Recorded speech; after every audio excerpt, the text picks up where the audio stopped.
So good morning, everybody. My name is Abel Pineda, and I actually am a San Pablo City Council member. I'm happy to be hosting, being a part of the group that's hosting you all here today. We're going to have a variety of different things discussed. That includes Census 2020, vote by mail, and opportunities available through county commissions. So we're just waiting for one more person to come back into the room.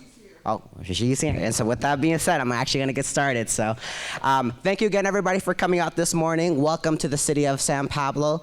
We are here in our beautiful San Pablo library that we work very closely with our county supervisor to make a reality here. So I want to thank each and every single one of you for making the time to be here. As I mentioned, today's program will be discussing issues of importance through Contra Costa County. And this event was brought to you by the League of Women Voters of Contra Costa County, Office of Supervisor John Joya, Contra Costa County Elections Department, Contra Costa County Library, CCTV, City of San Pablo, and the City of Richmond. We want to give a special shout out and a special thank you to Joan Carpenter, Paul Borgarino, and Gia Paulini for all of their help in organizing today's events. So I actually would like to take a moment just give our hosts a big round of applause. If you mind joining me, please, and thank you.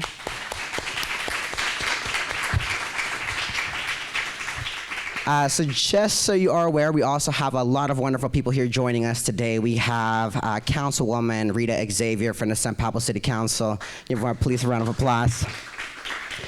We have Sherry McCoy from Senator Skinner's office joining us as well over here. We have former San Pablo Mayor and Councilwoman Genoveva Calloway, right over there in the back. We have West Contra Costa Unified School District School Board Member Consuelo Lara, right over here. And also we have Madeline Cronenberg, the regional chair for the League of Women Voters.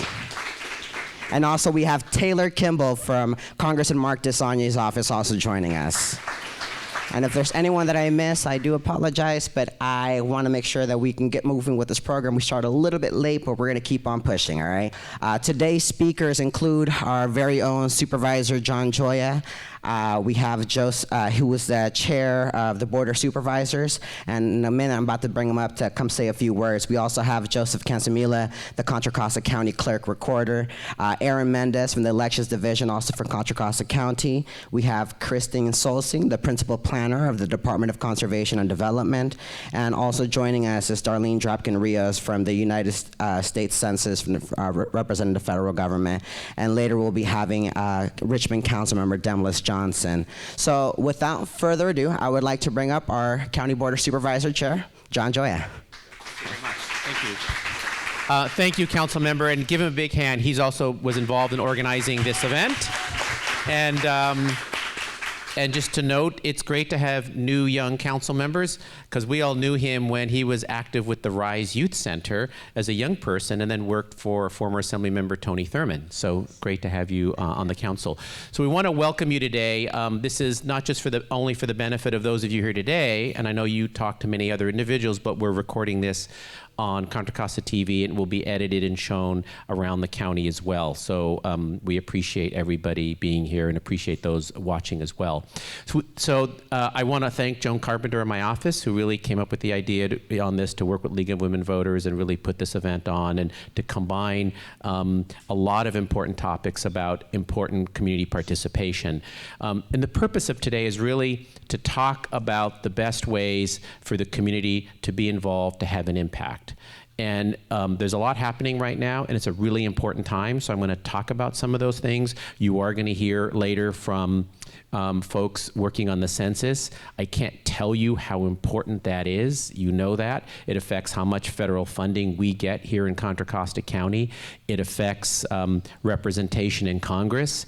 In fact, we are worried that because the federal government may add a question about citizenship, that we are going to have an undercount of immigrant families. And that impacts us. And so we are going to have to work extra hard to do outreach to make sure that we are counting everybody for the census, and you'll hear more about that.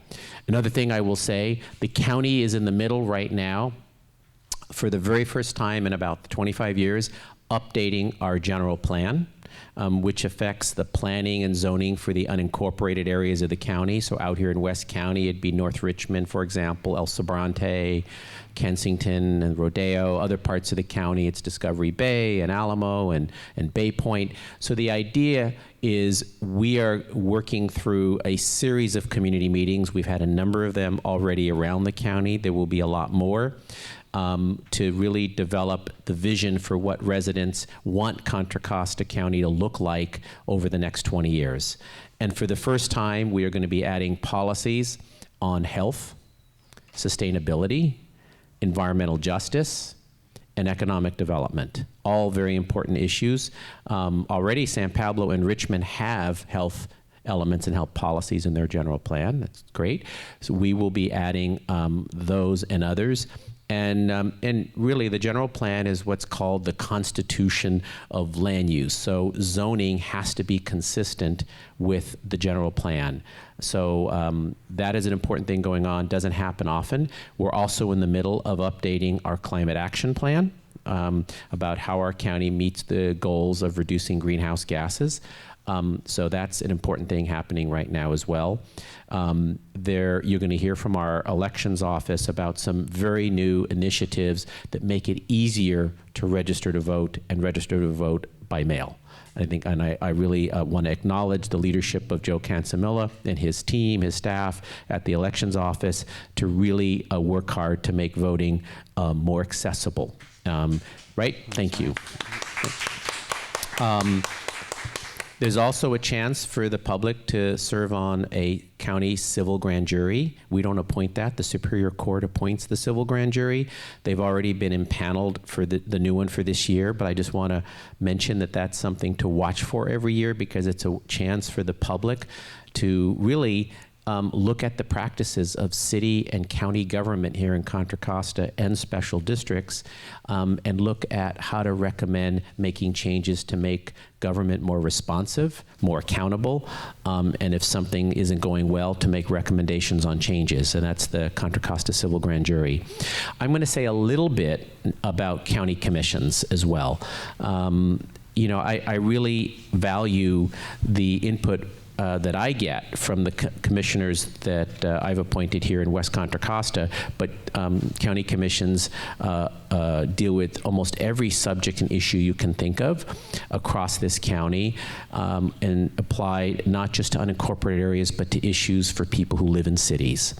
I'm going to talk about a few of them and hope that you can talk to others and tell them about it, and we have a lot of great outreach on it. So I'm going to go quickly through just a few commissions. If you live in an unincorporated area of Contra Costa, we have in many of those areas what's called a municipal advisory council. So out in West County here, we have one in North Richmond, we have one in El Sobrante, we have one in East Richmond Heights, and we have one in Kensington.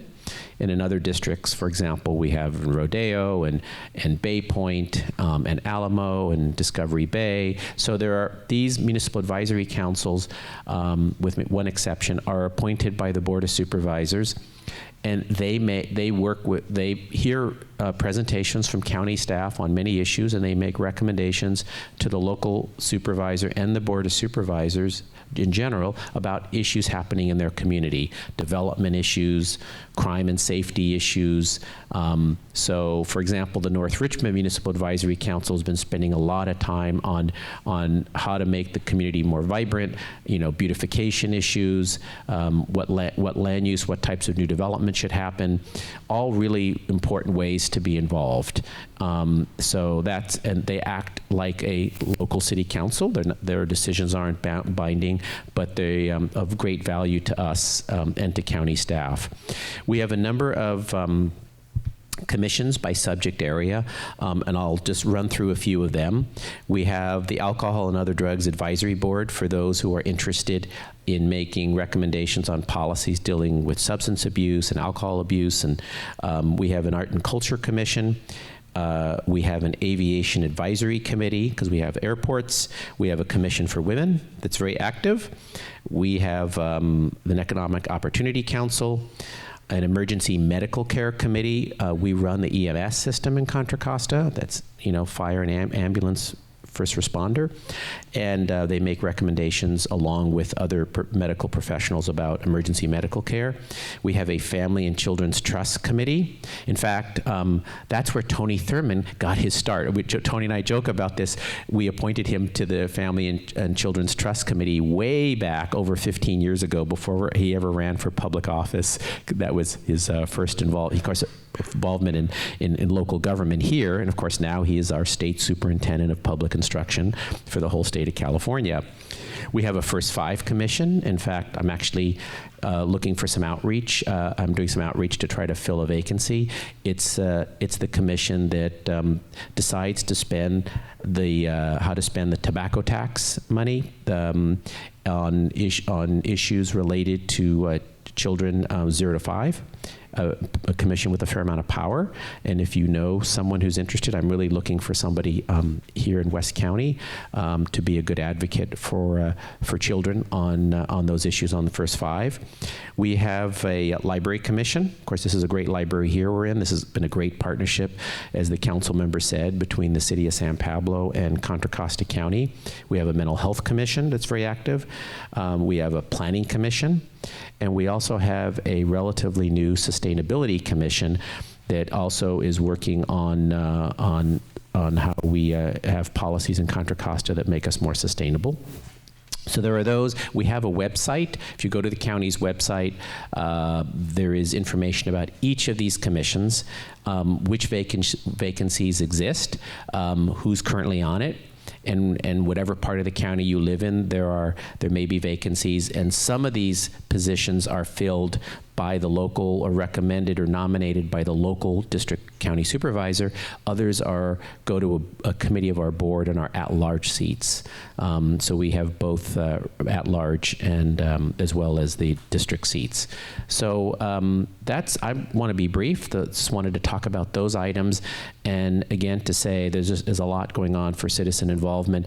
And that's in addition to all the great nonprofits. We are so fortunate in Contra Costa, especially in West County, but in other parts of the county as well, to have so many great community-based organizations that are very active. In fact, actually one commission I didn't mention because we just filled all the vacancies is we have a new expanded Juvenile Justice Advisory Council that is working to develop policies, working with our probation department on juvenile justice, especially how to keep youth out of the justice system.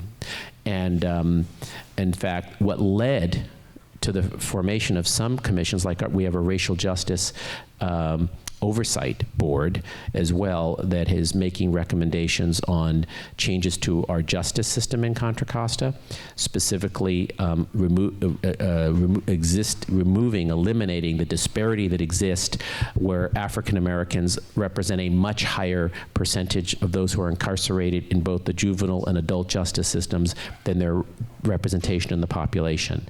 And that a lot of that is the result of implicit bias in the system, failure to have opportunities around the county.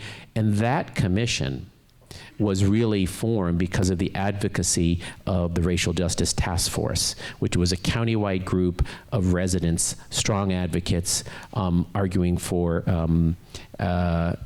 removing disparity in the justice system for equity. And so I just want to really emphasize how important it is to be involved in the many great community-based organizations we have. So with that, I'll take some questions. Now is the time to take any questions on this and other things. Again, appreciate you being here, and on the voting questions, our Joe Cansamil and his staff will answer those. But if you have any, yes, and we have a list. I didn't go through all of them, of opportunities for serving on county commissions, that you're welcome to have a copy. It's my chief of staff, Sonia Bustamante, and so if you're interested in picking this up, and James Lyons in my office handles commissions. Any questions? No. Okay, so I just want to acknowledge an example of great community work. Antonio Medrano, many of you fall in that category, but Antonio Medrano, who's here, has been involved with many organizations from the ACLU, Concilio Latino, of course, Consuelo Lara, also, who's now on the school board, was very active with Concilio Latino. And so it's important, those organizations provide a lot of impetus for action, and that's what makes things great. And we often get people from those organizations onto county commissions as well. So thanks again for being here, and I will turn it back over to our able council member, Abel Pineda. Thanks, Abel. Good to see you, man. Thanks.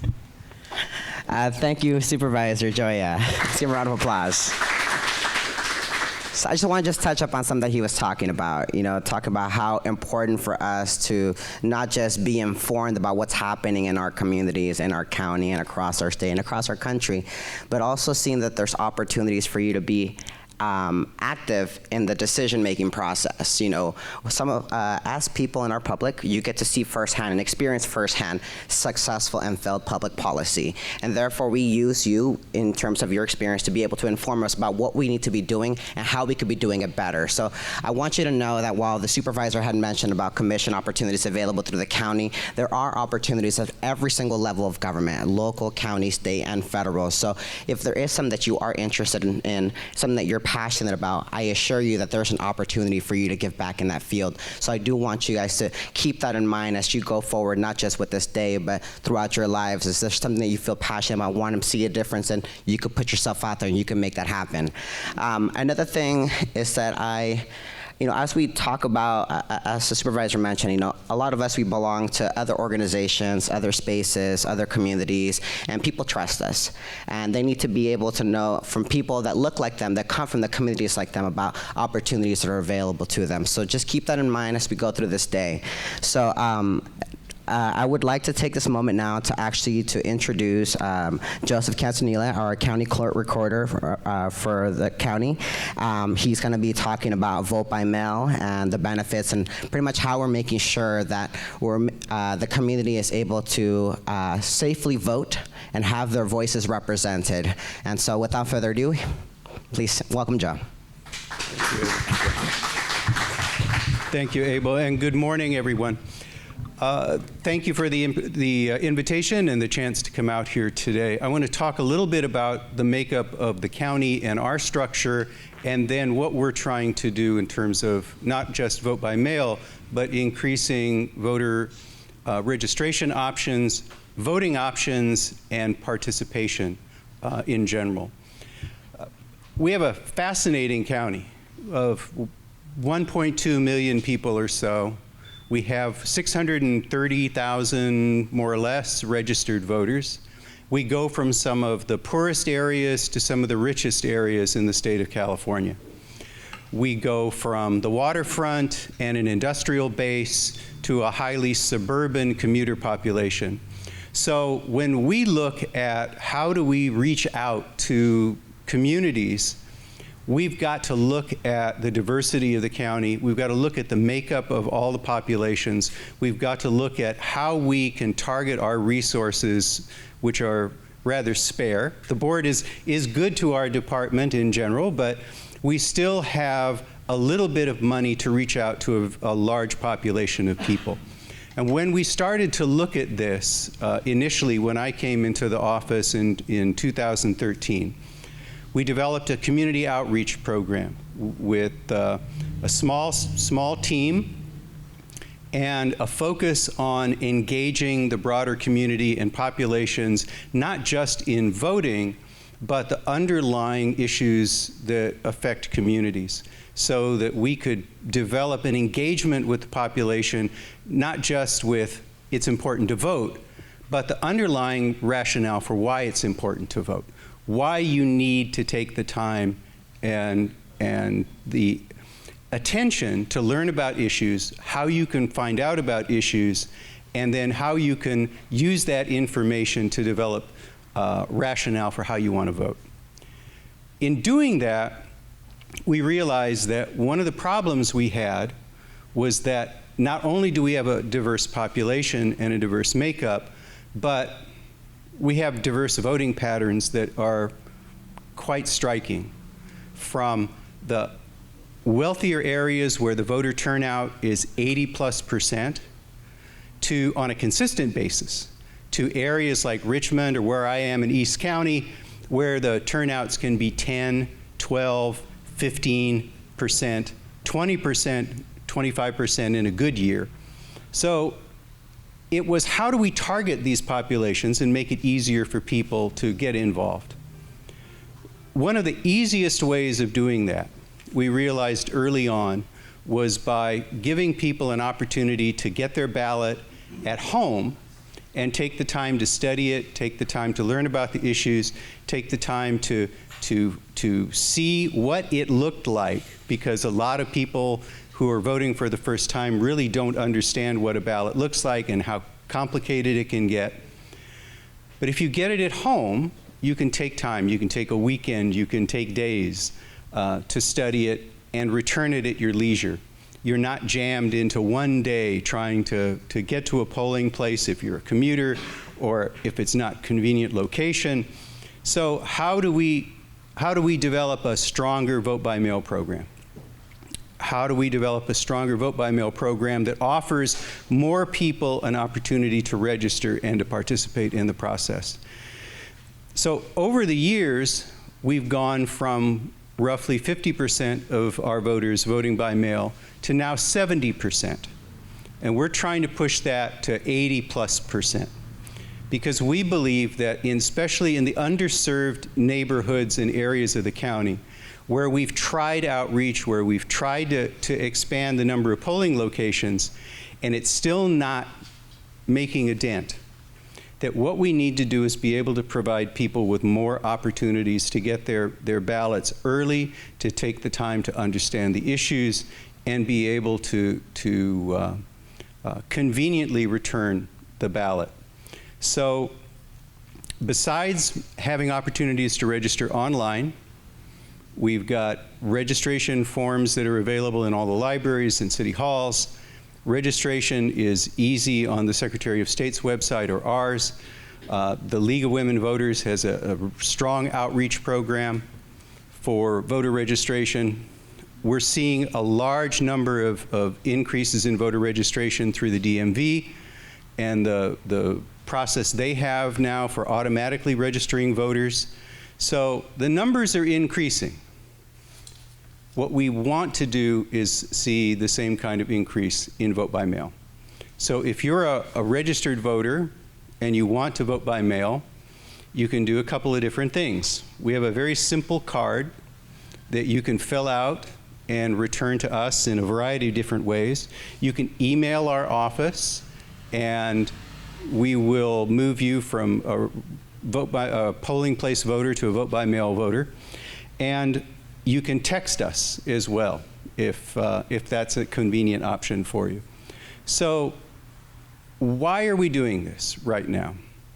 Currently, we have 278 polling locations in the county. Some of those locations have more people dropping off ballots than we have people voting at those polling locations. It costs us a tremendous amount of money to train 1,600 poll workers as well as maintain all those polling locations. It's getting harder and harder to find polling locations that are accessible, that are convenient, that are available, and that are, frankly, free. There are fewer and fewer places in the county that are available to us. Also, as you're aware, because here in West County you're going through district elections for local offices, there's a push for more and more district elections around the county. Cities, school districts are breaking up, going from a general citywide election to smaller district elections. That's forcing us to create more and more smaller precincts, and in certain cities, it's forcing us to create more mandatory vote-by-mail precincts because we just cannot break cities up, in communities up in a way that makes sense and still have polling places.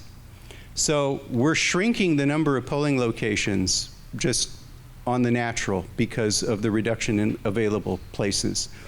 That means we've got to come up with better avenues for people to vote, and voting by mail is the most logical and the best one.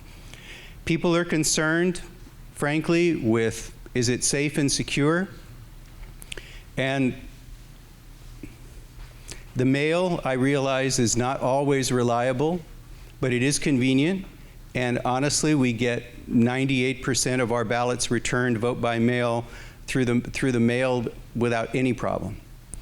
There are always going to be a glitch, but the opportunity to return them by the U.S. Postal Service is easy, and beginning with this election cycle, it's free. We're now required to pay return postage, so you can drop your envelope in the mail without fear of having to worry about how many stamps you need to put on it. But also, we're going to have drop boxes located around the county. They're currently in all the city halls. We're going to be adding permanent drop boxes in communities around the county. They will be big. They'll look like mailboxes on steroids, but they'll be safe and secure and available 24/7 during the month before an election for people to drop off their ballots. And you can drop your ballot off at any polling place. You can drop your ballot off at our office in Martinez. So there are multiple opportunities to be able to drop a ballot off that's safe and secure. The process when we get the ballot in is that it goes through a scanner. We're able to check the signatures and verify that the signatures match. If there's a question about whether your signature matches based on your registration form or the form that we get from the DMV, if that's how you registered, 3 different people look at that signature and make it before a decision is made to reject it. And if there's a decision made to reject it, we contact you. Or should you forget to sign your ballot, we contact you. And we follow up to say, hey, you forgot to sign it. Here's how you can correct that. Or the signature is not matching. We need you to come in and update your signature.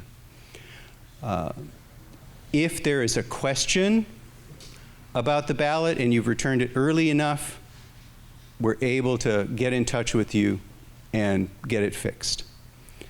Once the signature is verified, the ballots are then separated from the envelope in which they come in from, so your vote remains completely secret, and you're able to track the progress of your ballot on our website. There's always a lag. People think it's instantaneous, but there's a lag of a few days from when we get it to when the data is entered in the system. But you're able to check and see that we got your ballot, that it's been checked, and that it was counted.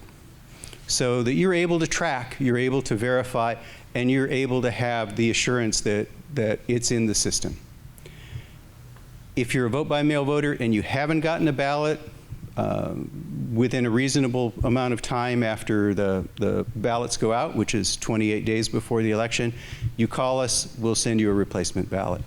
So we're trying to encourage people, especially in communities where the voter turnout has been consistently low, where the populations are underrepresented, where there have been fewer and fewer outreach efforts to engage with the local communities, to take the opportunity to not just register, but to vote by mail. Get your ballot at home. You can sit with friends, family, a newspaper.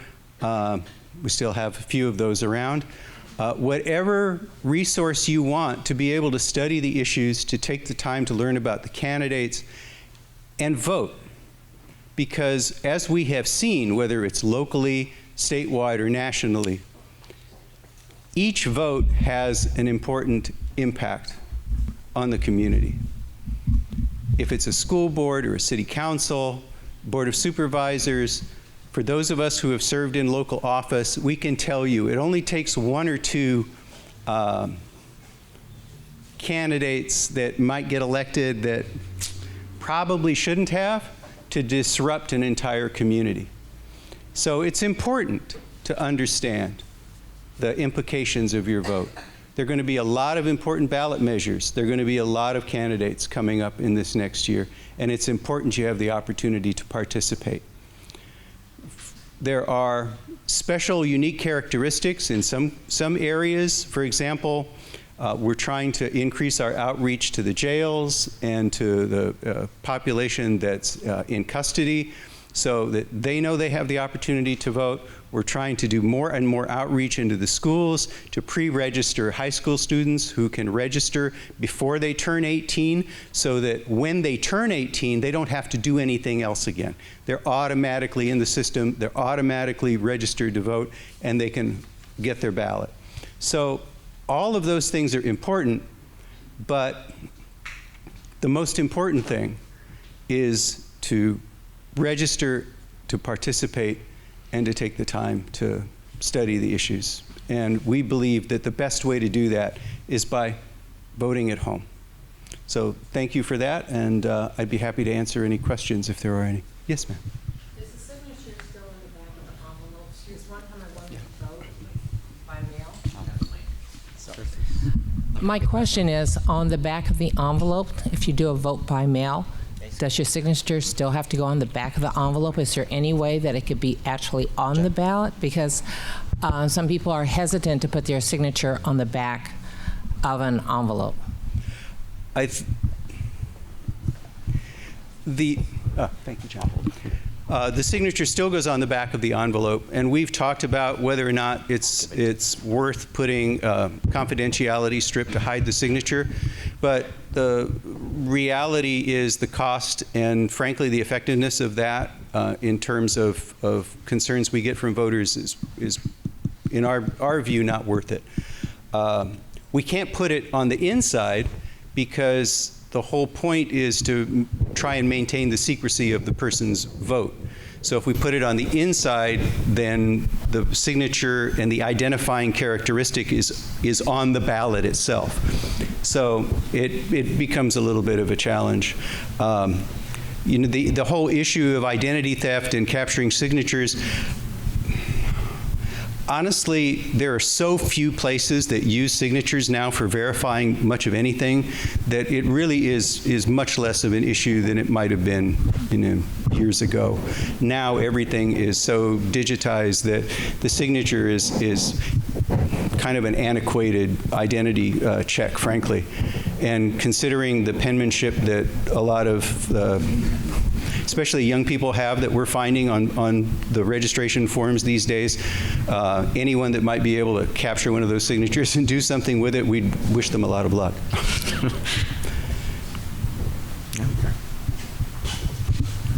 My name is Joan Carpenter, and I have a question. It's not my question, but it is a community question. For years, African Americans have fought to vote, to go to the polls and vote. And I want you to talk about, go in depth and talk about the advantages of mail by vote. Also, would you let people know you can register with your phone? Yeah. You can, there are many ways in which to register now. You know, back in the day, we would do voter registration drives, and you'd get people to get those big pads of registration forms. And even before that, there were the big registration books, and people would go out on the weekends and do registration drives. Now it's literally as close as your cell phone. So either through the Secretary of State's office or our website, being able to register using your phone, using your computer at home, the telephone, there are innumerable opportunities. In fact, one of the bigger problems we're having is because there are so many opportunities to register, a lot of people think they registered, but didn't. And let me touch on one other thing, because it's going to be important for people to understand this. A lot of folks have registered as no party preference, or declined to state, or as independents. In this coming presidential primary, the two parties have very different rules for voting in the primaries. The Republicans' rule is that you have to be a registered Republican in order to vote in the Republican primary. The Democrats allow you to vote in the Democratic primary regardless of whether you're a Democrat, as long as you're not a Republican or another party. If you're no party preference or decline to state, you can vote in the Democratic primary. You have to request a Democratic primary ballot. So that's something to keep in mind. You don't have to re-register, but you have to contact our office in advance of the election and request a primary ballot. And that information will be in the sample ballot book that goes out, and it'll also be in the ballot that goes out in the mail. Let me touch on the African American issue. I understand the point that going to the polls is an important physical act for a lot of people. And it certainly was for me for many, many years. I was always a poll voter because it was an important part of what I viewed as participating in the process. And especially for populations, whether it's the black community, the women who only got the opportunity to vote not that long ago as well, the act of going to the polling place is a demonstration of your commitment to the democratic process. I just want to point something out. The worst voting populations in this county are the minority communities. My city, Pittsburgh, I think this last election cycle, we were the second worst in the county. And I can tell you which precincts were the worst. And it was black and brown populations. It is consistent. Richmond, San Pablo, Pittsburgh, Antioch, Pacheco, anywhere there are pockets of minority voters, the turnout is awful. And that's why we're targeting those populations, because the whole going to the polling place concept hasn't worked. It historically has not worked. So we need to be able to move past the idea that it's important to have all of those polling places so that is convenient to walk down the street, because ain't people walking down the street. We want you to be able to walk to your dining room table, to be able to walk to your living room and vote there, because the rest of it isn't working. And that's the truth. So yes, it's important to have polling places. It's important to have places in the community where people can go to vote, and we will still have those. But they will be fewer in number. And over time, whether it's this election cycle or in a couple of years, we're all going to be mandatory vote by mail. It's already starting to happen in Santa Clara County, San Mateo County, Nevada County. The Voters' Choice Act, which was adopted a couple of years ago, is moving more and more counties to mandatory vote by mail. So we need to get used to the idea that the neighborhood polling place and your friend's garage, where I used to vote for years, not going to be there anymore. So we need to get people used to the idea of voting by mail. Yes, sir. Yes, just real briefly. I'm going to tap on what she's saying, because you're saying you're doing an outreach. When you're talking about rural areas, our rural areas, for real, our vote don't count. Our mindset is our vote don't count. So why should we show up to vote when we see no change happening when we vote? So then you say you're reaching out to these youth. These youth have power, but they're really powerless because you don't really want them to show up. So you're not bringing the stuff into schools to empower them, to let them know. When I went to school, we had programs to let you know that your vote meant something as a youth. And so the youth came out to vote because they made their parents get up and take them to the poll to help them fill out their ballot. You know what I'm saying? So it was like a collaboration of information going on. That's not happening no more. These kids are isolated. They're on their own. And so they get these ballots, and you walk up to them and say, you want to register to vote? The first thing they're going to say, for what? What am I voting for? So if they don't have no equity value in their vote, why should their friends vote? And so what we want to do is to educate these kids while you're in school, not just having something in the school, but educating them why it's so important for them to vote. Because that one vote can make a difference, and they got to understand that. They don't understand that one vote makes a difference. That's very true. Thank you. And that's one of the reasons why we're doing more community outreach, because you've got to connect what it means to vote and why it's important to just the act of voting itself. Yes. Hi. I really appreciate the comments you made about efforts to reach out to portions of the community that have been underrepresented in elections. I think one of those populations is people with past criminal convictions. About 1 in 4 people have a criminal conviction in their past, and I think there's a lot of miseducation or misconception often that they may not be eligible to vote if they have a conviction. So I think it's important that there be education around that issue. But I also wanted to ask a question about the comment you made in regards to outreach efforts to individuals who are serving, who are either in custody awaiting trial or serving a non-prison, non-parole sentence. How can someone in custody register to vote? Is there a partnership between your office and the sheriff's office? Who do we need to tell them to contact? How do they get that registration card? Could you speak a little about that, please? Sure. It is a slightly complicated process because we do have to liaison with the sheriff's office, but the bottom line is they just contact our voter service office. They can just call anyone in our elections office, and we get in touch with the sheriff's office and we make the arrangements. We check their status through them, and then we make the arrangements to get them registered. Sure. Are you aware if there's any point person in the sheriff's office so that instead of everyone having to call your office individually, they could contact someone in custody, for example, just to get the registration card? Just administrative number for the sheriff's.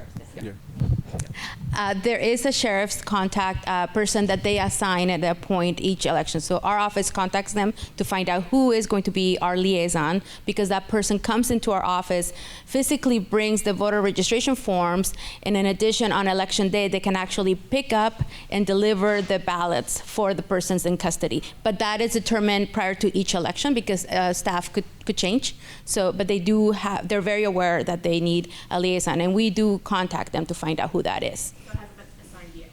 There's typically a basic person who is the administrative supervisor, the role of the administrative supervisor, that's our entry point. But they, at that time, let me know personally who to contact, the specific name. Joe, I have a question. We hear so much about foreign interference with our elections and Russians trying to hack their way into our election system. Can you just briefly address the issue of the steps that have been taken to ensure the propriety of our system and preventing that from happening? And before you do it, let me just acknowledge, Joe served on this Pittsburgh School Board, Pittsburgh City Council.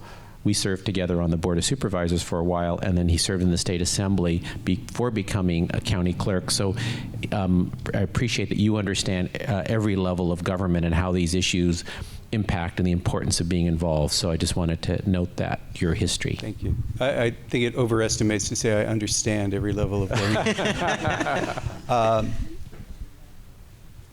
We thankfully were able to save a lot of money based on some economies. We were able to bank that, and thank the Board of Supervisors for giving us permission to buy a new voting system. We have a new and very up-to-date voting system. The system is not connected into any sort of Wi-Fi or wireless or internet system. So it is a completely self-contained system. There's no mechanism that puts it in a place where it can be hacked. So if you go to a polling place and you want to vote at the polling place using one of our touchscreen voting systems, that's a totally self-contained unit. You're basically just using a touch screen to mark the ballot. It prints out your ballot. Your paper ballot then goes through a scanner. None of it is connected to a system that would allow for a hack from the outside. So we are very mindful of the security of the system and trying to ensure that it stays secure. And there was a question in front. I noticed during the last election cycle at the drop boxes, people often brought in 20 or 30 ballots into the drop box and dropped them. In some ways, I see that's good because somebody's helping people get the ballots into the. But I am also concerned that there is not someone who is going out and saying, this is the way you have to vote. You know, you belong to this organization, this church, this what do you call, and I'm recommending that you fill out your ballot this way. And I think there needs to be something said that your ballot is yours, it's personal, and you fill it out the way you want to. Because I was a little bit concerned about the number of ballots some people were bringing in. Yeah, the rules in California are fairly flexible. So we've got groups that go out and collect the ballots, not in huge numbers, but it is certainly allowable. They could drop them in a mailbox, or they could bring them to our office. And really, the solution to awareness in resolving some of those issues is voter education, which is why we try and communicate more and more with voters directly about it's your ballot, your choice. But there are always going to be instances of groups going out there trying to encourage people to vote a certain way. It's just part of the process. And whether it's a drop box or a mailbox, there's no way around that other than educating the voter as much as we can. So we're going to allow one more question, Madeline, and then after that, we're going to switch off to the Spanish version of this presentation. Okay. Thank you. Mm-hmm. I'm Madeline Cronenberg. I'm the president of the Bay Area League of Women Voters. And I wanted to mention that in West County, we do have organizations that meet together and work together to do outreach to bring in more voters. And and we do it with your office and a number of community organizations. We're also very active in trying to plan events at the community colleges to bring in, to do outreach to our students there. We also have Voters Edge, which wasn't mentioned as something that voters can look at to get nonpartisan information. And the last thing I want to mention, because I was a school board member just like you, I think one of the places that we really have the best shot at educating our students and registering them is in the classroom. Mm-hmm.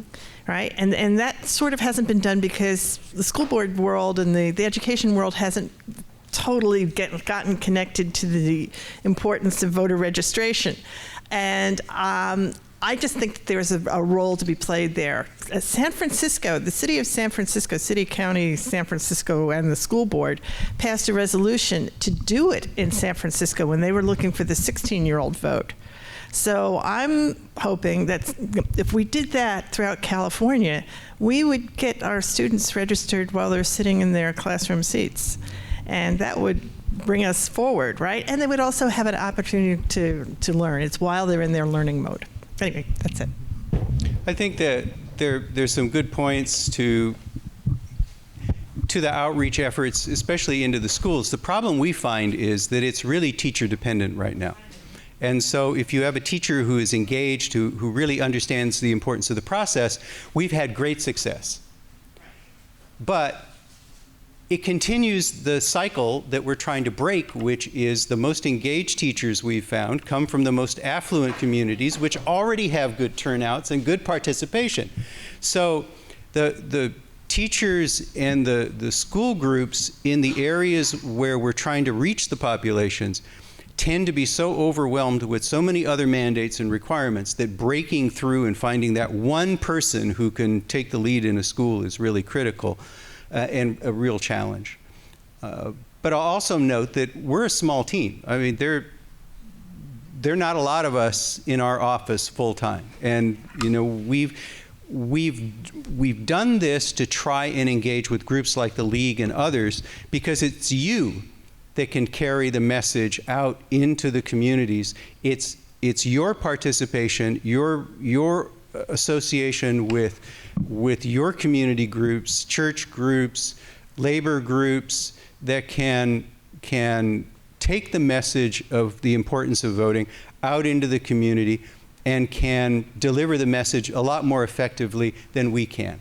We can help facilitate that process, and we have a group that meets on a quarterly basis in our office that's trying to create outreach, and if any of you are interested in that, you can call, email, or text us, or talk to Joan or anyone from the league, and we can give you the information on how you can participate in that process as well. But we can't do it alone.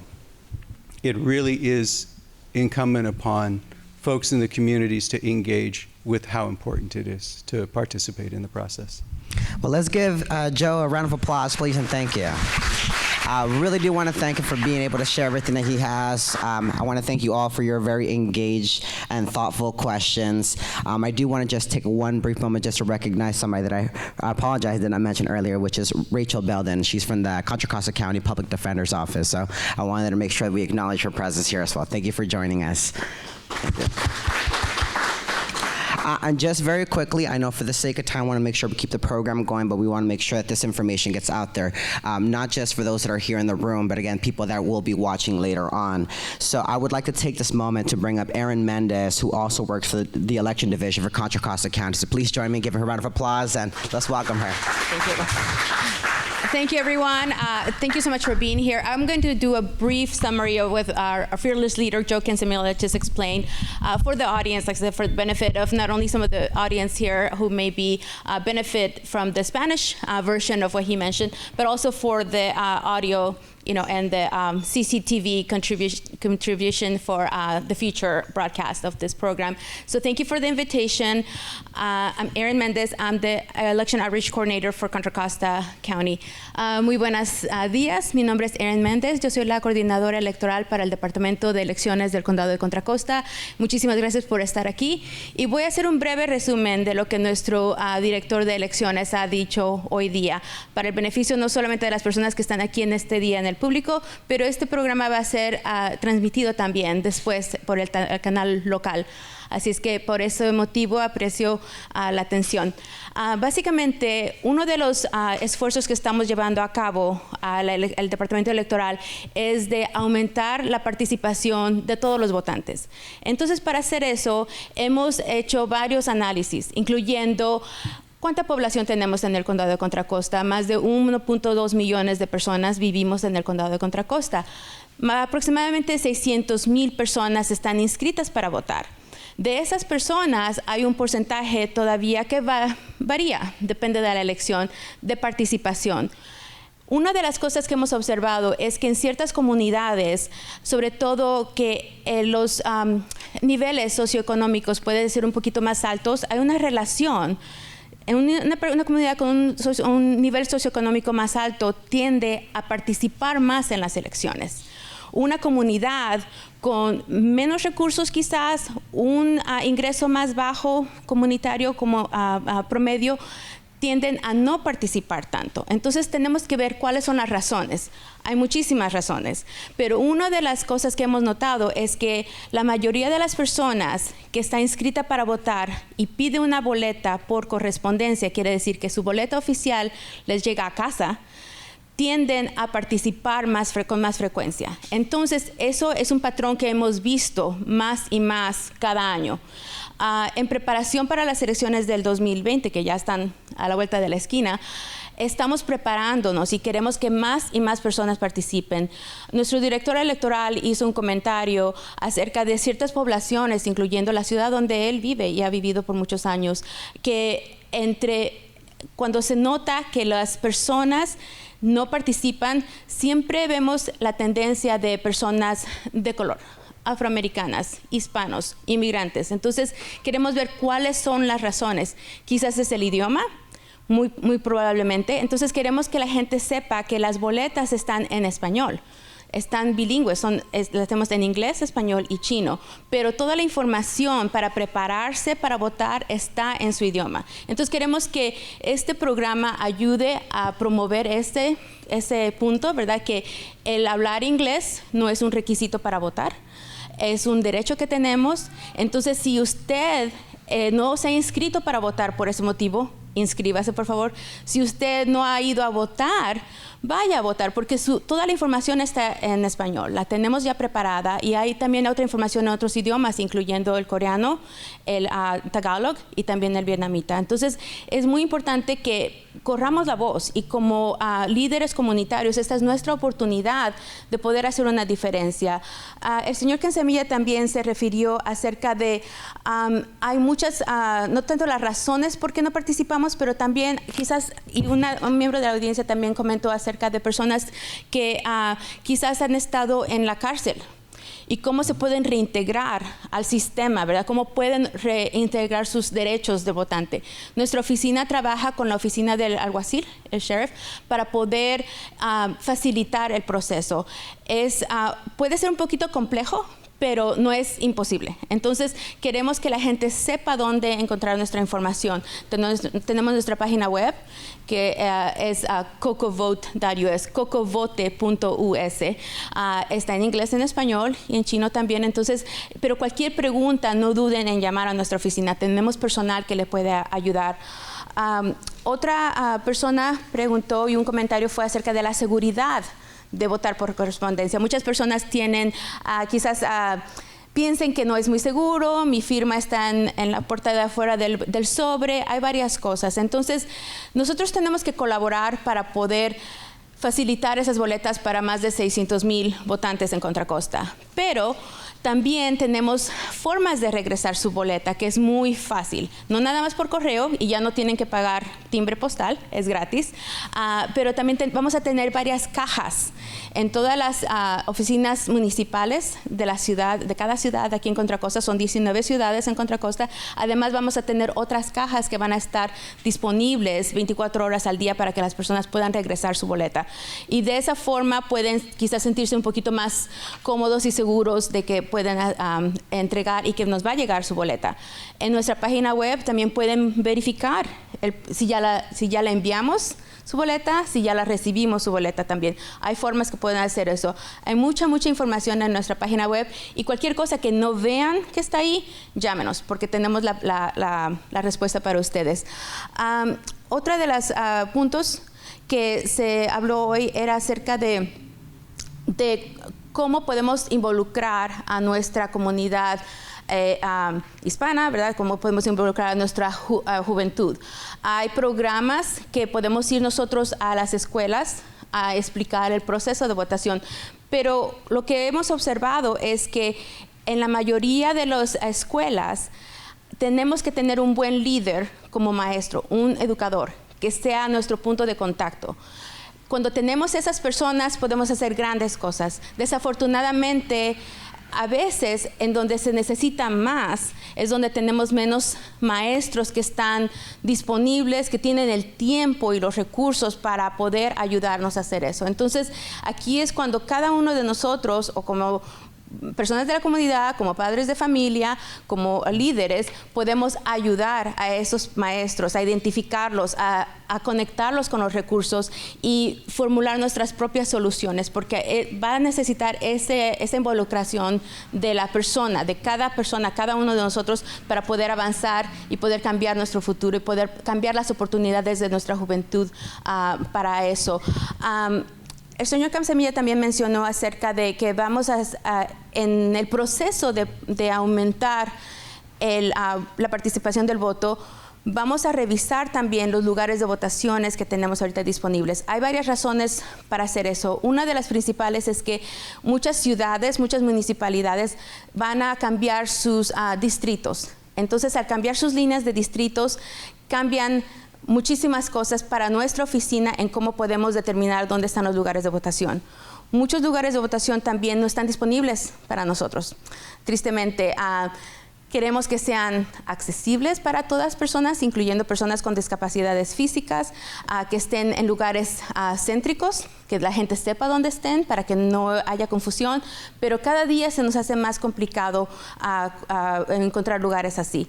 Así es que esa es otra razón por la cual estamos modificando el número de locaciones donde las personas puedan votar. Sin embargo, el votar por correo le va a dar oportunidad a usted de poder hacerlo en familia, de poder tomar su tiempo, sobre todo si el idioma es una barrera, el inglés o el proceso de votar aquí en los Estados Unidos. Puede ser algo nuevo para nosotros como inmigrantes. Así es que es algo que podemos tomar como una ventaja de tener nuestro boleto oficial un mes antes y no nada más el día de elecciones. Así es que eso es básicamente el resumen del señor Cansemilla. Sé que hay muchísima información y muchas de las preguntas las traté de incorporar de lo que la audiencia dijo. Hay una organización aquí presente, la Liga de Mujeres Votantes. Ellos tienen una página web con mucha información, se llama Voters Edge. Y eso está en nuestra página web también. Hay muchas ligas para que usted pueda obtener esa información. Así es que aquí vamos a estar al final de este programa para más preguntas y por supuesto pueden contactarnos a nuestra oficina directamente. Tenemos personal en español. Muchísimas gracias. I tried to incorporate some of the questions that the audience spoke about too, so thank you. Thank you so much. Really do appreciate you being able to do the translation of that presentation. So, as she mentioned, she gave a brief summary of what Mr. Cansamilo had also presented on. I want to take also this moment. We're going to be moving into the Census 2020 portion of our presentation. We do have a few wonderful people that are here joining us that are going to be speaking on that. I would like to bring up Christine Solsing, who is the principal planner for the Department of Conservation and Development, and she's going to be touching up a little bit of what we're doing in terms of training our communities and how we can get this done more effectively. So let's give her a round of applause, yeah. Hello. Thank you so much, everyone, for being here. And Joan, you should just package this whole thing and bring it out to various communities and schools, because I don't know if I've ever been to an event that touches all the aspects of community engagement, from being counted, which I'll get to, all the way to serving on committees and commissions and eventually being elected officials. So this is amazing. Thank you so much. Census might not seem like the first step in, as we're counting everybody, in democracy, but really it is the most democratic process that exists in our country. Absolutely every person gets counted. It doesn't matter if you've been here your family's been here for 200 years, if your family moved here last week, if you are, if you have lots of money, if you don't have any money, if you have a home, if you're 5 years old, if you're 25 years old, if you're 95 years old. Absolutely every person gets counted. So it is the most democratic process that we have. And it's important because that picture of who's in our community has a big impact on how our democracy is run. First and foremost, it's about representation. It's in the Constitution because we use census data to draw our boundaries and to determine how many representatives we have in Congress. That number is set. There's 435 congressional representatives. It's pie. And everyone gets a piece, and you get your fair share depending on how many people get counted. There is a huge concern in California in particular that if we do not have a full count, that we will lose a representative, and that representative might show up in Montana or in Idaho or someplace that might not exactly represent the communities that exist in our community. So it is imperative that the decisions that are being made in Washington, D.C. come from that form that you fill out in your census form. There's a direct link. There's a direct link because this is in the Constitution. We're actually mandated to fill out the form. Everybody has to fill out the form. We've been doing it since 1790, every 10 years. Mm-hmm. It is the largest mobilization that the U.S. government undertakes. There's not peacetime mobilization. It is a huge operation. The Census Bureau is an amazing organization. They are probably my favorite government organization, but I love data. I don't know if you can have a favorite government organization, but the Census Bureau is up there. They take their job very seriously. They take their job very seriously in holding everyone's information confidential and safe. They go through an incredible amount of training in order to do that, and they distribute information in order to help our communities. I should probably pass this out, actually. I want everyone to know. I'm kind of going through this sheet as my talking points, and so if you, and I'll take one home, and so if you have it to talk to your family and friends about why it's going to be important to fill out the census. There is about $675 billion at stake. Those are the federal funds that are distributed based on census data. And so that number is used in determining how many road funds, how many people drove here today or took public transportation here. Good number of you, everybody, I'm sure. Of course, that number, in order to make sure that that infrastructure is there, the funding that we get as a state or as local government, that comes from census data. Head Start funding, foster care funding, CalFresh and Medicaid, Medi-Cal, all of those funds that are allocated at the state or regional level, the funding formula for that comes from the Census Bureau. So if we have 500 people that need Medicare, let's say CalFresh, and we have 300 people that fill out the form, there's a gap there, and we still need to feed all of those people, but we don't have as much money. And so there's a strong correlation between the amount of money that we have and the services that we can provide, or the amount of people who count and the services that we provide. Of course, we use this money for redistricting at the state level, at the county level, at the city level. Now all cities are doing redistricting. So if you want to make sure that your representative matches as part of your community, that's part of the census as well. And it's part of your civic duty. If you take a step back from government and how that's involved in your democracy, our democracy, census data is used for a ton of other reasons. If you want, like when Starbucks is trying to put a new store down, they're going to look at census data and see if it matches their community. If there's going to be a new hospital, they're going to take a look at census data and see if it matches their community. So it's used at the policy level, and it's used as business decision making. First and foremost, your privacy is 100% protected. The Census Bureau is confidential.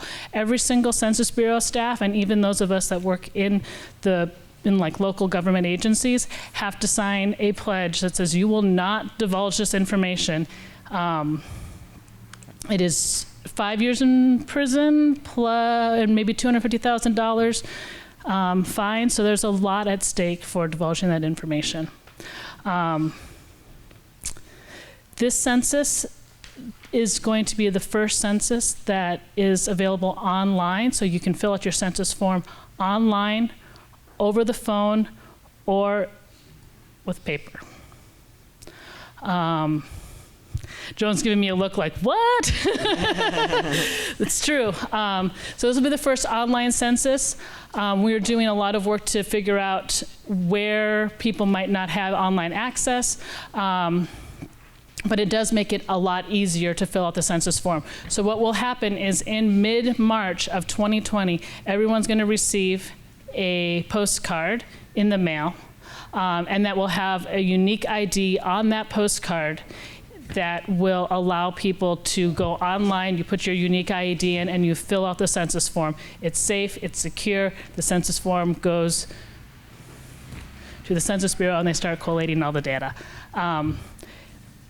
You'll get a couple reminders, and at the fourth time, if you have not filled out your census form, and you will receive a paper form in the mail. Some people would prefer to fill out the paper form, so you can fill out it then. You can call the Census Bureau and have a paper form mailed to you if you do not want to actually fill out the form online. And then they'll send you a couple more reminders, and eventually someone will come and knock on your door. I don't know about everyone else in this room, but I like my evenings to myself. I like to have a movie and some ice cream, and I do not want anyone knocking on my door. So if you fill out the census form, no one's going to come and knock on your door. And historically, there are, just like voting, there's so much that correlates with the voting process. Historically, there are some portions of the community that are counted at like nearly 100%, and some portions of the community that are harder to count. I'm going to just have Immigrants tend to be hard to count. How many people here come from an immigrant family? I'm going to raise my hand. Anyone else? Minority populations tend to be harder to count. Just leave your hands up. For minority population, how many people have children under 5? Children under 5 are actually one of the most difficult populations to count, believe it or not. For some reason, very small children get left off because they're brand new and people don't fully count them. There are a lot of people who live, a lot of children live in, that are under 5 have complex household situations. Either they're living with multi-generational households, they might have families that have just separated, and so where are the children counted? Are they counted at mom's house? Are they counted at dad's house? Are they counted at the other mom's house? Those are all make it more difficult. And immigrant families also have children that are under 5 is also a correlation in that data set, and so sometimes that they're just being, like, it's a difficult population to count. So what we're doing is we're trying to reach the hardest to count populations. And we're looking for community organizations to do that. At the county level, I'm going to pass out another flyer here. And I'm passing this one out because it has...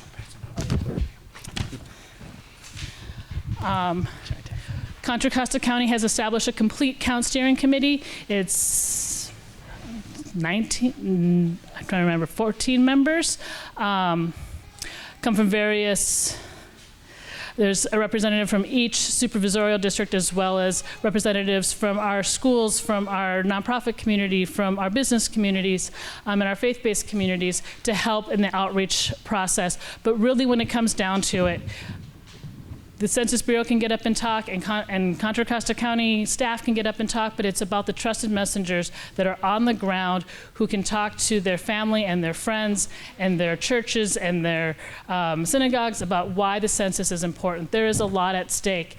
And so we're looking for community members and nonprofits to help us in the outreach effort. There is a website, the bottom of this. And there's a form on that website that we're starting to have community members and community organizations fill out that form in order to be part of our outreach effort. Right now, we're in the very beginning phases of building our complete count outreach for the county. We'll be working with the state. We're working with the federal government. I probably should have Darlene up here talking as well. And you can come up if you want.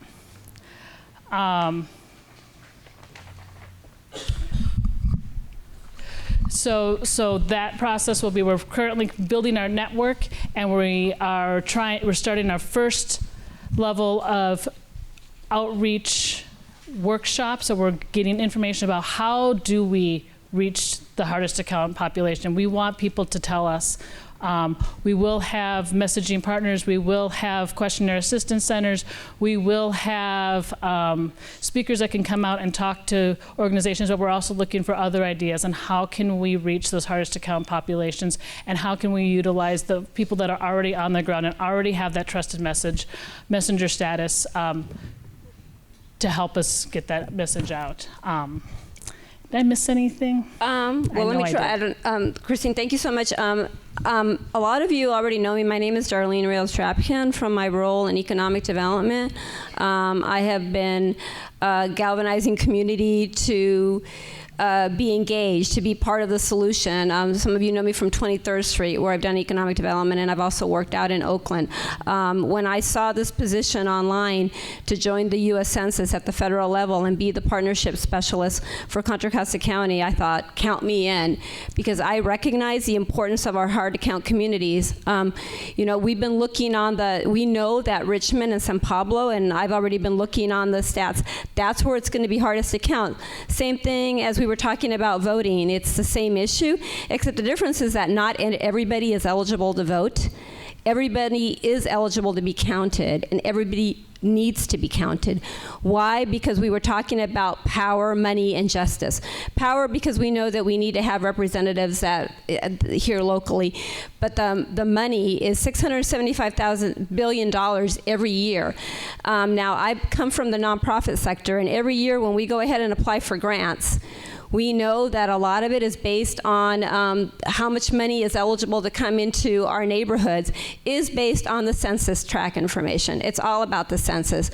So if you're wondering how we're going to help people experiencing homelessness, it's going to be through having them be counted. And by the way, there's a major deployment in early March before the actual census day, which is April 1st, where we're going to be out with an enormous strategy to make sure that we count everyone, including the people that unfortunately right now don't have homes. It's going to be to pretty much make sure that folks, immigrants, which probably right now may not feel comfortable being counted, and letting them know que sí se puede, sí pueden dejarse ser contados, and this information when they're counted is not going to be reported to the government agencies. And that's what I've spent the last week's training, is to learn to find out how easy it is to be counted, how safe it is because the information is not shared, and how important it is to be counted more than ever if we're going to make sure that justice occurs in California and we get our fair share of resources that are available to Contra Costa County and to our Richmond and San Pablo communities. So my role as the partnership specialist is to work with all of you in community and with Christine to make sure that we get the word out and go into every, we're going to be here, there's several of us as partnership specialists also that speak several languages, so we can go into the communities, to the schools, to the community-based organizations, and give presentations to reassure community that they need to be counted. If they can't vote, they can and must be counted so that the resources that are needed here that we need. Otherwise, what's going to happen is there's going to be an underrepresentation. And when we're wondering why there isn't enough resources to serve our community, that's why it happened, because the census is used in every aspect, as Christine was mentioning, to allocate all of the funding. And that's why Californians need to be counted, so that we more than ever need to make sure that these resources, I can't stress it enough. So my role, and I'm really excited about it, is over the next year is to work with all of you and come into your communities and find someone to, if it's not me, to give presentations, to collaborate with all of you. Now I also know at the county and at the state level there's actually funding available to thank you. to CBOs for helping with this effort. Right. There's currently, the state has funded a regional community-based organization that's United Way Bay Area, and they have issued an RFP to give local community-based organizations funding, raise, I think it's between $5,000 and $50,000 to assist in the community outreach process. There's information on this website about that funding. Otherwise, you can go to United Way Bay Area Census. If you Google that, you'll be able to find their RFP. But we do have a link from our website as well. Another thing that's really important that I want to stress is the number of jobs available in the census. As a matter of fact, when I realized that my funding had dried up for the work that I was doing on 23rd Street, I was thinking, how else can I make a difference in this community? So guess what? I went on the websites and found out that there was a job as a partnership specialist with the census. And there are so many jobs at all the different levels, even if it's just to be an enumerator, which is the one that everybody can thinks of automatically. But there's a whole bunch of jobs right now in the census, and we have some information to make sure that all of you look for your to look at all of these jobs that are available that go through probably through next year, and some of them even include federal benefits. So they're very good jobs and very high paying, and unfortunately, since we're supposed to be at full employment right now, it's actually harder to find good people. But all of you are eligible. I mean, if you're, you do need to be a U.S. citizen and have a Social Security number. You can apply to work with the census. So I do encourage you to go on the website and look at all of these jobs that are available. And if you do, just know that the process is a long process. It's like a 2 to 4 month process to get hired. Yeah, it actually took a long time. And you know why? Because the census is confidential, so they have to make sure that people go through background checks, because when we get hired to work with the U.S. Census, we take an oath to never, ever, ever, to never share any private information. The census data is only used for statistical information to make sure that we fund the roads, that we fund the schools, that we fund all the services, but never is any of the information made public. So that's what comes with being a U.S. Census employee, is background checks to ensure that we are able to preserve and protect the data that is made available. Absolutely. Does anyone have any questions? Any questions? All right. Oh. Yes. I have one question. Antonio Medrano, ACLU, and retired teacher and former school board member. Are you reaching out to the communities of faith, all the local churches, both Catholic, Protestant, synagogues? That's where our community gathers, and you need to get information out to them so you can convince the local pastors, priests, whatever, that you need to participate in this. Don't be afraid. That's key. Thank you. Yes, we are in the process of starting that process. The Census Bureau has a faith-based initiative that they will be implementing, and then we will be working as the county to help implement that faith-based. Usually there's like faith-based breakfast to bring together everybody to hear about the census and why it's important, and then some key talking points, and then they can go out into their congregations. And I know in 2010 we did a lot of events actually at churches, where we would have like block parties at a church or something like that, that really helped. Excellent point, because that's probably the most trusted messenger for many households. You're going to be seeing us from the census and all the partners and yourselves at these events. And for example, one that I had wondered about was Jehovah's Witnesses, because they don't vote. So I've actually brought that to the attention of our people on top, because here's the good news. Even though they're not, Jehovah's Witnesses don't vote, they are counted in the census, and they do permit it, because censuses go back to, remember Jesus and Mary and Joseph. They were actually going to the census to be counted. So it was very encouraging to me. So that's one of the areas of faith-based that I want to look into, is how do we make sure that every faith-based group recognizes the importance of being counted. And so that's really one of the major projects, is deploying to every single community that can inspire confidence that the census is worth taking and being counted in. Any other questions? Thank you. Well, let's give them a round of applause. Thank you. Thank you so much for that. I guess this is a testament of saying that many hands make light work, and this is why each and every single one of you are very important to this work, not just in making sure that people are informed about the upcoming 2020 election, but also about the Census 2020. So we want to make sure that people are informed, that they are engaged, and they're educated, and want to do everything we can to work with you. So there's opportunities for building community, to being a part of these coalitions, and there's spaces that we know that you know that we're not at. And I think this is an important time to get that feedback back to us so that we can make sure that we're in those spaces. So I want to thank again the speakers for being able to share that. At this moment, I would actually like to bring up our very own Richmond council member, Demlis Johnson III, someone I've gotten the honor to work with for quite some time, and I'm really proud of him. So this man right here, just so you know, I've known him for a minute now, and I just can't say how proud I am for him, because he is, correct me if I'm wrong, but I remember we said this, that you're Richmond's youngest council member to serve in their history, right? Yes, indeed. And I'm San Pablo's youngest council member to serve in his history. So I'm proud of this guy. Yes, indeed.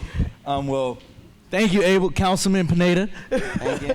And most definitely want to start off by recognizing the recent and current elected officials in the room today. And I'm just going to be brief, but at the same time, I'm going to try to be very concise. Because we have so many community leaders in the room today, this is what I like to call the choir, so I'm just not going to preach to y'all. What I'm going to try to do is get us to think a little bit differently about how we approach the work that we're set about doing. Some of the things that we don't think about when we enter, whether it's voting registration or getting people registered for the census, is what are our assumptions and beliefs about these groups of people that we're going to help activate. And that's one thing that I would like for us to explore today. On the user side, whether that be voters or census takers, and on the advocate side, which is of course us in this room. That's why we're here today, to get good information and take it out into the community to make sure people are voting and are counted in the census. So on the user side, what are some of the assumptions that people have about voting? It doesn't matter. It's not going to make a difference. It's not going to improve their lives. And where do those assumptions come from? It comes from a long history of voting not mattering for some of those groups, for things not changing for those groups. So when we go into these communities, whether it be churches, Juneteenth, Cinco de Mayo, any celebration that we go to, we have to go with that knowledge, armed with that knowledge of knowing that these individuals may not have the best outlook on voting or census registration. And then that also, our assumptions and our beliefs inform our discourse, how we talk about things, how we interact with things. So we have to be fully prepared for individuals to say, voting, I don't vote, and just walk away and not ready and not look for that interaction. We have to be fully prepared for when you knock on those doors for people to peek through the blinds and then go right back. And so that kind of discourse comes from those assumptions. And so what's next is the actions that we choose to take. What are we going to do when we meet those kind of assumptions and beliefs and that kind of discourse? It is up to us as advocates to not only understand that discourse and those assumptions and beliefs, but to be willing to power through it. One thing that can overcome those discourses and beliefs is consistency. Because consistently speaking, the government has failed those groups of people. And that's why they're disenchanted or disengaged. And so if we're equally as consistent as the government has been in the past, because let's be honest about the systems that we're promoting, they haven't always been for the groups that we're promoting them to. And so what we're essentially doing is double work, breaking down those old analogies and those old beliefs and then rebuilding new trust. And so we have to go in armed with that knowledge. And then what about us on the advocate side? Because we're not perfect. We have, some of us assume and believe that people just don't care. They don't care about their communities. They don't care about their livelihood, or they don't care about what happens to their kids. And that informs our discourse with them. You don't care, so when I offer you something, you don't take it. I knew they weren't going to take it because they don't care. But if we're armed with the knowledge that it's not that they don't care, it's just that these systems have consistently failed them, and it's going to take a little bit more work that we can then have deeper conversations with them, especially in our immigrant communities. As a Richmond High School employee, I work a lot with recent migrant students, especially those who are unaccompanied. And in those nations, the government is still failing them to the point where they had to leave. So in that case, we're doing triple work on those fronts. Because these individuals have been harmed and seriously hurt by their systems, by their governments. And we have to first educate them about the history of our government and what we can do to help improve their lives. And then on the back end, after all of this is said and done, once we get everybody registered to vote, once we make sure everybody has voted, and even make sure that everybody has filled out the census information, we have to do the hard work. That, I know it's like, that wasn't the hard work. That's supposed to be the hard work. That was the easy part. Interacting with people, getting them educated, making sure that they're motivated. The hard part is making sure that everything we told them is going to happen is happening. That's the follow-up piece. We know we can't all go to Washington, D.C. and lobby government for specific government policies and things of that nature, but we can make sure that we hold our local representatives responsible, making sure that we're still interacting with communities past voter registration season, past voting season, to see, hey, how do you feel about the performance of your city council members so far? How do you feel about what's going on in your community? So that way they're consistently engaged. And that way when it's time to come back, we're not, oh, we need to hurry up and get everybody re-registered. They're looking for you.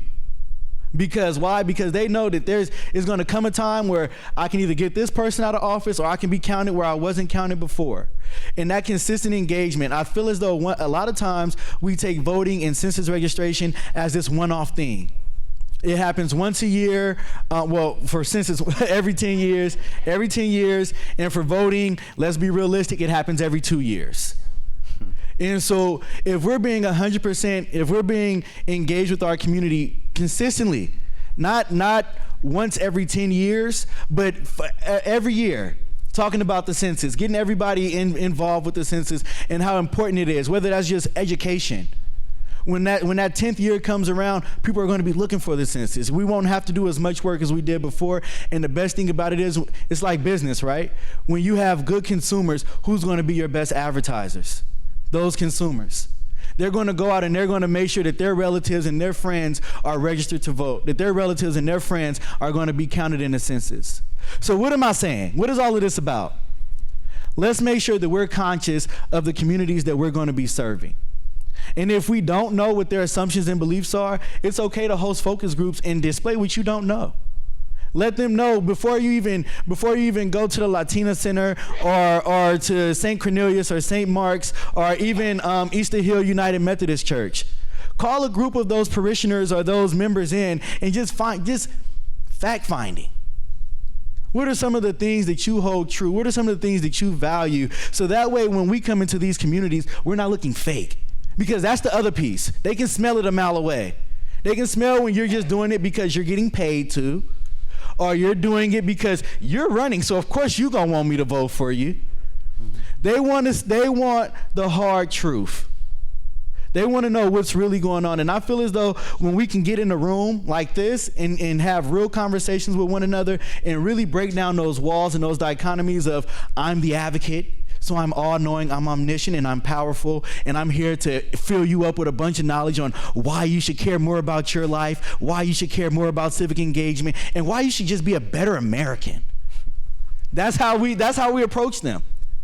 Versus, hey, I know you care about your citizenship. I know you care about your community. What are some ways in which that we can get involved with some things that you're doing? How can we become more integrated? It's great that we're going to be visiting churches, synagogues, and all of these different entities, but it means nothing if we don't enter those spaces properly, if we don't maintain our presence in those spaces properly, and if we don't leave those spaces properly. And the only way we can do that is by putting their needs before ours. This will get done if we show them we care. And if we're consistent, that I really want to hone in on that consistency piece. It's not just about going to Easter Hill United Methodist every day until voter registration or every day until the census arrives. It's about showing up afterwards, letting people know that you still care, that you're still interested, and hey, we got these many census forms in, these many people were counted, this is how much we're expecting, whether that be money-wise or representation-wise. And then teach them, don't just the passiveness, make them active members in what's going on. Don't just try to fill them in with the knowledge. Go back and have conversations. Hey, how you think Representative DeSagne is doing? How do you feel about that bill he just voted on? How do you feel about the way your mayor is performing right now?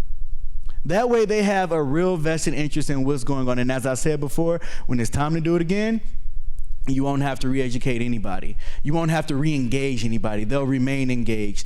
And so with that, like I said before, I won't take up too much time, but if I can be of any assistance to any elected official, both previously elected or currently elected, any municipality or CBO, community-based organization, please let me know. I'm most definitely here to make sure that everybody votes and everyone is counted in the census because as I said before, this country is going through a major transition. And it's time to make these systems of government and institutions work for everyone, not just a select few. Thank you so much for your time.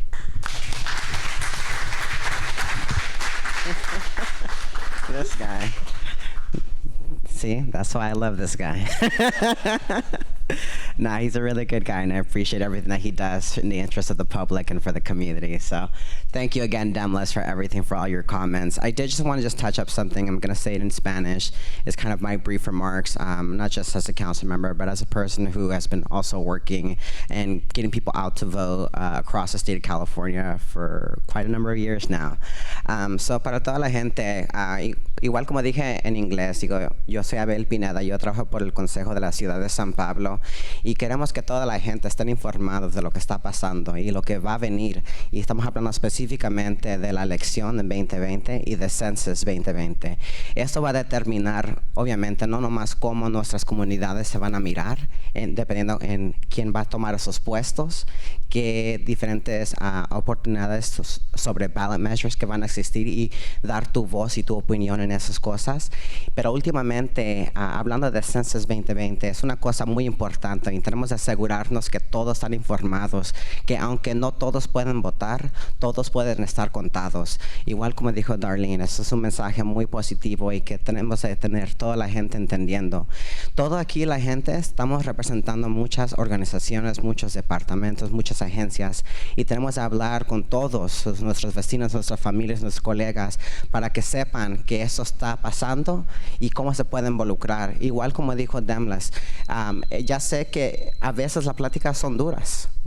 Yo como hijo de inmigrantes, yo entiendo que hay miedos que existen. Siempre van a decir, oh, yo no quiero estar contado porque qué tal si algo le pasa a mi familia, qué tal si esa información se hace pública y puede fracasar nuestras vidas. Pero les quiero decir que esa información es 100% privada y no es algo que el presidente puede hacer una orden y puede cambiar. Eso tenía que pasar por el Congreso. So existe precauciones para asegurarnos que la información está protegida. Queremos que sepan que la información que colectamos no nomás es para contarlos, para que sepamos qué sea su opinión o su voto en un cierto, una carrera o un race, pero se trata de verdad de los fondos que vamos a recibir del gobierno federal. Eso va a cambiar todo. Cuánto dinero agarramos para nuestros edificios, para nuestras escuelas, para nuestras carreteras. Hay muchos esfuerzos que están aquí que tenemos de poner atención y que tenemos de participar en. Toda la gente aquí, ya sé que aquí tomaron el tiempo para acompañarnos, pero quiero que sepan que después de este momento, igual como dijo Demlis, tenemos de seguir involucrándonos, no nomás en el Valley y en el Census, pero también hay oportunidades, como mencionó el supervisor John Joya. Hay comisiones, hay grupos que existen que están, debajo de un esfuerzo y queremos que toda la gente esté involucrados, que sepan que sean sus derechos y que queremos trabajar con todos ustedes. So, with everything I just said, I kind of gave a little summary, another version of Demlis, but not so much. But I do want to make sure that everyone knows that, that this conversation doesn't end today. And as I mentioned, the many hands make light work. And as Darlene mentioned, while not everybody can vote, everyone can be counted. And it's some of the things that we have to make sure that our communities are aware of, that they're informed, and that we can have a much more educated and civically engaged public. So with that being said, I know some of the speakers are going to be staying a little bit afterwards. We have some voter registration forms on site. I want to thank each and every one of you for attending, and let's keep the movement going forward. So thank you again, and have a good one. Bye-bye.